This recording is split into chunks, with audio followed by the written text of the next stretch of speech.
Good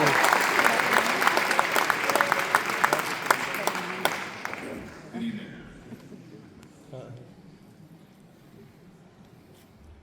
David Fisher, CEO of the Jewish Federation of Greater Atlanta, Rabbi Berg,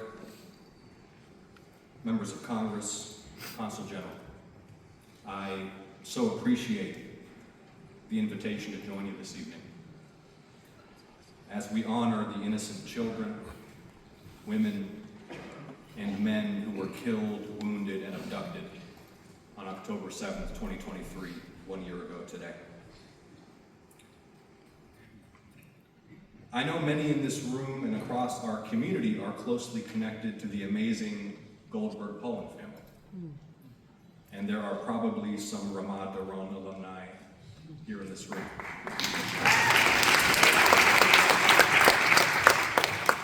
And when I sat with John and Rachel in Tel Aviv, I have to be honest with you, I thought to myself, how are they doing this?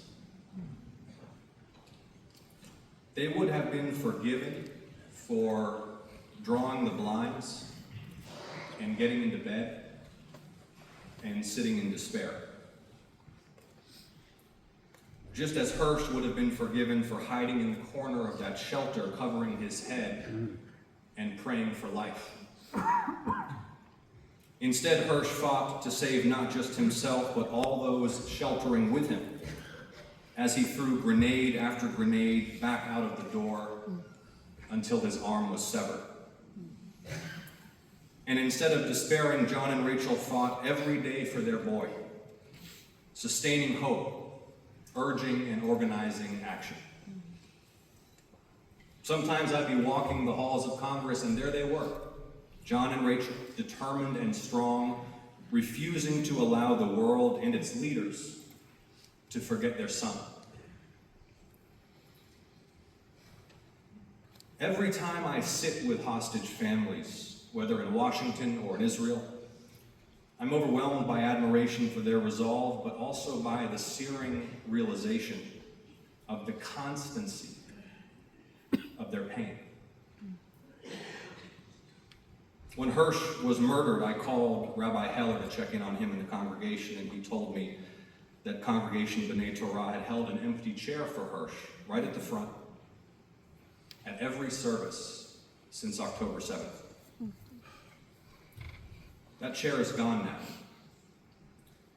but Hirsch's memory will be eternally a blessing, and his story and his heroism will be told and told for generations to come. Hirsch was killed under Rafah alongside Carmel Gat, whose brother Or was my guest at a recent joint session of Congress. At Kibbutz Be'eri, Hamas murdered Or's mother Kinnerat, who was defiant to the last moment. And they abducted Carmel and Or's sister-in-law, Yarden. Yarden, thank God, survived and was released during a U.S. brokered ceasefire in late 2023.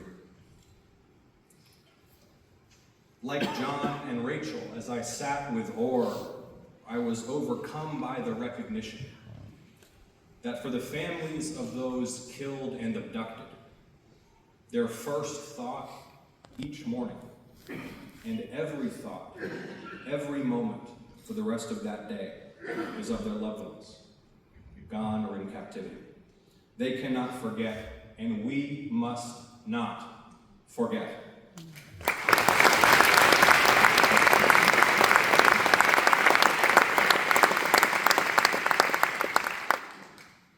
Just as there are countless stories of terror on October 7th, there are countless stories of heroism. While Kinnerat was staring down her killers at Be'eri, and Hirsch was throwing Hamas grenades out the door of his shelter near Re'im, a young woman from Georgia was saving lives at Kibbutz Sa'ad. Rose Lubin. Yeah.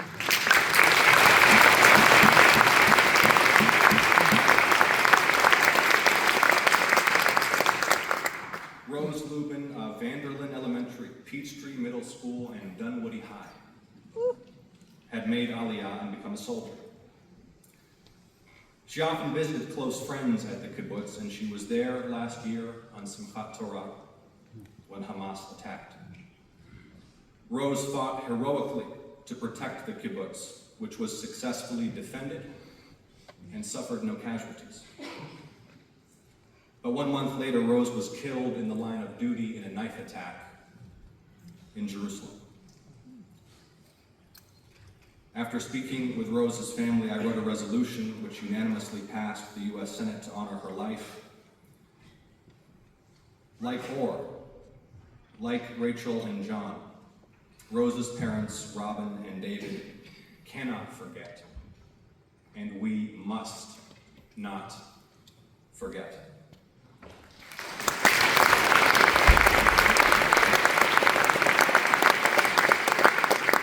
More than 1,000 people of many nationalities were killed on October 7th, and there are those who were taken who still sit in dungeons under Gaza.